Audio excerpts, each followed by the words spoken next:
यहाँ पे गाइस हमारे पास में Realme GT2 Pro जो आता है स्नैपड्रैगन 8 Gen 1 के साथ में, और साथ में लेकर आता है हीटिंग इश्यूज़। लेकिन एक और फ़ोन है गाइस यहाँ पे हमारे पास में OnePlus 9 Pro। जी गाइस, ये आता है स्नैपड्रैगन 888 के साथ में, और हीटिंग इश्यूज़ उतने हैं नहीं और फुल पोटेंसी में वर्क करता है, ज़्यादा बेटर ऑप्टिमाइज्ड है। और आपको बता दूँ, इन दोनों ही फ़ोन की प्राइसिंग में कोई खास डिफरेंस है नहीं, 2-3-4 हज़ार का डिफरेंस है। और अगर आपके लिए एक बेहतर डील होगी कौन सी, वही हम इस पर्टिकुलर वीडियो में फाइंड आउट करने की कोशिश करेंगे। जी हाँ, आपको 9 Pro थोड़ा सा पुराना लगता होगा सुनने में, बिकॉज 10 Pro आ चुका है, लेकिन 9 Pro आपके लिए एक बेटर डील हो सकती है, वो ये वीडियो आपको बताएगी स्पीड टेस्ट में। पहली बात तो भैया डिस्प्ले में ही सबसे बड़ा डिफरेंस देखने को मिलेगा। यहाँ पे कर्व डिस्प्ले मिलती है। जी हाँ, साइड की जो एजेस है ना OnePlus 9 Pro में कर्व्ड है, और वहीं पे Realme GT2 Pro में एकदम फ्लैट डिस्प्ले मिलती है। तो इसलिए भी भाई यहाँ पे आपको ज़्यादा प्रीमियम हैंड फील जो है देगा वो है OnePlus 9 Pro। और परफॉर्मेंस का डिफरेंस आपको चलिए मैं दिखा देता हूँ अपने स्पीड टेस्ट में। Let's start with the OnePlus 9 Pro versus the Realme GT2 Pro। तो गाइस सबसे पहले इंटरनेट स्पीड टेस्ट करते देखते हैं भैया दोनों में से किसकी इंटरनेट स्पीड ज़्यादा फास्ट है। तो यहाँ पे सबसे पहले OnePlus 9 Pro का यहाँ पे देखते हैं। तो यहाँ पे जो डाउनलोडिंग स्पीड आ रही है वो भाई आ रही है 3.82 की। जी हाँ भाई, मैं अपने वाईफाई नेटवर्क से काफ़ी दूर हूँ। और उसके बाद अपलोडिंग आई 2.56 की। और यहीं अगर Realme GT2 Pro में देखें तो भाई यहाँ पे जो डाउनलोडिंग स्पीड आ रही है वो आ रही 1.43 की। तो आप देख सकते हैं यहाँ पे ज़्यादा बेटर वाईफाई की जो रेंज है ना वो Realme GT में देखने को Realme GT में नहीं बल्कि आपको OnePlus में देखने को मिल रही है डाउनलोडिंग के मामले में। ठीक है, ये चीज़ आपको डिफरेंस देखने को मिलेगा। ये मैंने एक बार नहीं कई बार मैंने यहाँ पे ये टेस्ट किया तो हर बार यही चीज़ मेरे को देखने को मिला।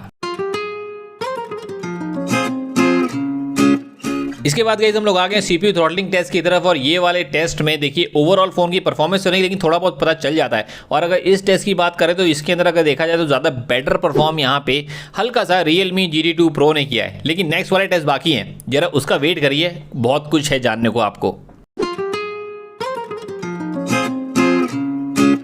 इसके बाद गाइज यहाँ पे हम लोग आ गए वीडियो एडिटिंग टेस्ट की तरफ। और काइनमास्टर में देखिए दोनों में ही 4K की यहाँ पे कैपेबिलिटीज़ मिल जाती हैं। और अगर internal wallpaper line by line हमने सेलेक्ट करके यहाँ पे सेम क्वालिटी की वीडियो को रखा है और सेम क्वालिटी और सेम बिटरेट पे एक साथ यहाँ पे एक्सपोर्ट करेंगे, देखिए कौन यहाँ पे विनर निकल के आता है। और आपके लिए एक यहाँ पे शॉकिंग है भाई, यहाँ पे OnePlus 9 Pro is a winner again.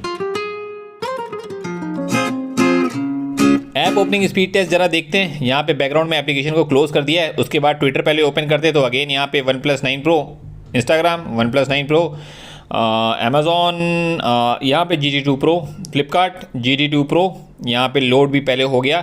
DRM info में दोनों में Widevine L1 का सर्टिफिकेशन मिल जाता है। और भाई यूट्यूब में अगर हम लोग वीडियो क्वालिटी की बात कर लेना तो डेफिनेटली यहाँ पे दोनों ही एक ही तरीके की वीडियो क्वालिटी देंगे। लेकिन गाइस यहाँ पे सबसे मेन इंपॉर्टेंट बात पड़ जाती है कि दोनों में ही आपको यहाँ पे 4K तक का वीडियो का सपोर्ट देखने को मिलता है। और आपको एक चीज़ और मैं आपको बताना चाहूँगा कि यहाँ पे मुझे ज़्यादा बेटर क्वालिटी यहाँ पे OnePlus 9 Pro की लगी, वो इसलिए बिकॉज यहाँ पे कर्व डिस्प्ले था गाइस। जी हाँ, इस चीज़ को नोट आप करिएगा, इसीलिए मैंने आपसे कहा curve display is actually better. और यहाँ पे क्रोम वगैरह में आपको यहाँ पे ब्राउजिंग में भी 120 FPS देखने को मिलेगा, बिकॉज दोनों में 120 हर्ट्ज का रिफ्रेश रेट वाली सुपर एमोलेड डिस्प्ले है। इसके बाद में अगर हम लोग गेमिंग का कर लें तो अगेन देख लीजिए OnePlus 9 Pro ने पहले यहाँ पे टेम्पल रन 2 को यहाँ पे ओपन कर दिया है आराम से। और अगर इसके बाद BGMI की बात कर लें तो BGMI हमने यहाँ पे ओपन किया और देखते हैं भाई यहाँ पे पहले कौन फुल ऑन ओपन हो जाता है। और हमारे इस पर्टिकुलर टेस्ट में आप देख सकते हैं हल्का सा पहले यहाँ पे GT2 Pro ने किया, पता नहीं क्यों यहाँ पे OnePlus ने काफ़ी ज़्यादा पीछे यार मुझे लगा इस पर्टिकुलर टेस्ट में। मुझे लगा नेटवर्क का इशू था या क्या था, लेकिन बहुत ज़्यादा टाइम यहाँ पे OnePlus ने लगाया और एक्चुअल में एक तरीके से ये हैंग टाइप का था। तो ये क्यों हुआ मुझे नहीं पता, लेकिन जो था वो मैंने आपको क्लियर कट यहाँ पे कर दिया। इसके बाद में अगर रैम मैनेजमेंट देखें तो रैम मैनेजमेंट में मुझे दोनों में ही एज सच कोई प्रॉब्लम देखने को मिली नहीं। ठीक है, दोनों में ही सारी एप्लीकेशंस ओपन थी और कोई भी एप्लीकेशन दोबारा ओपन हुई नहीं। इसके बाद अगर Antutu बेंचमार्क दिखा दें तो Antutu बेंचमार्क में आपको काफ़ी डिफरेंस देखने को मिलेगा।